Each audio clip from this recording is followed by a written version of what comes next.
Esse é o grande exemplo da vida. Olha, meu irmão, minha irmã, hoje como estão os peixinhos. E o pescador não está nem preocupado com eles mais, né?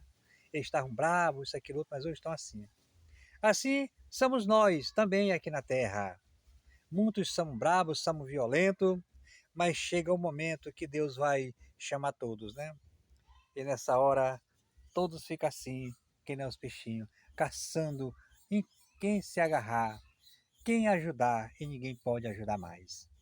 Olha, meu irmão, minha irmã, com certeza, se você não fizer boas coisas, você e eu, todos nós, vamos ficar aqui nos peixinhos. Assim, ó. É que nem hoje a maioria está assim, caçando em que se agarrar. Mas se agarre na mão de Deus, porque Ele é a nossa sustentação, é a nossa vida, é o tudo. Compartilhe esse vídeo com outras pessoas. Siga sempre o missionário Serafim. Ajude a levar a palavra de Deus a todo mundo. Amém?